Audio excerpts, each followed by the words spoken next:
Well, welcome to the 700 Club. Being the underdog is a blessing in the race for the GOP presidential nomination, and that's what Nikki Haley says. The former UN ambassador insists that being underestimated only makes her fight harder. In an exclusive interview with CBN News, Haley talked about the border crisis, gender wars, and the GOP field. Her main message, the need for America to return to God.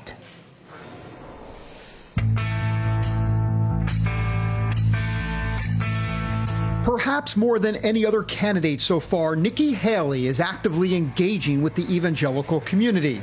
It's been that way from the beginning, with her campaign kickoff prayer from Pastor John Hagee, then moving to a high-profile pro-life speech.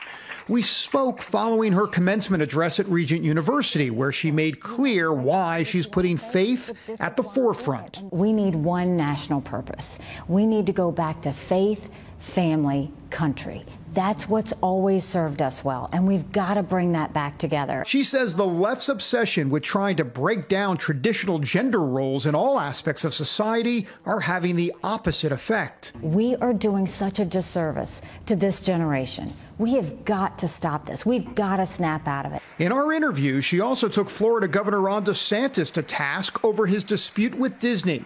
While expected to announce his own presidential run, DeSantis has positioned himself as an anti-woke champion by standing up to Disney. She says, hang on a minute. DeSantis took $50,000 worth of contributions from Disney prior to this. He took their executives and lobbyists and put them on prominent state boards. He passed the largest corporate subsidies in Florida history for Disney in Florida right before this. So suddenly they criticize you and you're going to have thin skin and do a lawsuit that causes taxpayer dollars? Haley also hasn't hesitated to criticize frontrunner Donald Trump in the past, although it's unclear whether she will get to take her fight to him directly. With the first GOP debate getting close, Trump may not be on that debate stage after all. It's his decision to make. I think that, at the end of the day, he probably sees that it would do him more harm to get on a debate stage than not. Why, to give folks like you and others oxygen? Well, I think that, at the numbers he has now, why would he go get on a debate stage and risk that? But, he'll have to make that decision when he wants to. And at the end of the day, I think the American people will want to see him on that stage. A lot of folks are saying, they look at the polls, they go, look, this is Trump. I mean, he's going to be the nominee. What's your reaction to that? Go look at any presidential election prior to this, at this point in time, and tell me if the polls didn't change dramatically a year from now. Another dramatic change coming up deals with America's illegal immigration problem. This week, it's expected to get much worse when the policy of expelling migrants due to COVID concerns ends. We've had 4.8 million since Biden came in. You're going to have almost 500,000 a month come in? That's a dereliction of duty. The Biden administration is going to send, 500, 1,000, whatever it is, for what, paperwork? Apparently just to help with support? Processors. He is doing nothing but sending processors. Well, we've got processors there now. That's not what we need. We need law and order. Yeah.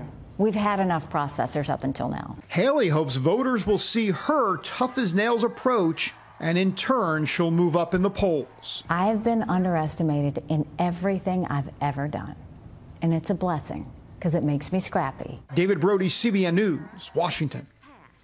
Well, don't underestimate her. I really admired what she did as our UN ambassador, and she stood up to some heavy fire. So we will see. Our presidential campaign begins.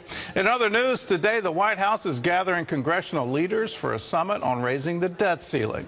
The meeting comes as the clock is ticking on a government default. John Jessup has more on that story from our CBN News Bureau in Washington. John? That's right, Gordon. President Biden and congressional Republicans are deeply divided over the issue. More than 40 Republican senators, including Minority Leader Mitch McConnell, signed a letter saying they won't support an increase without cuts. Democrats are holding firm on their position that the debt limit should be raised with no conditions. Treasury Secretary Janet Yellen is warning the United States could default on its debts as early as June 1st.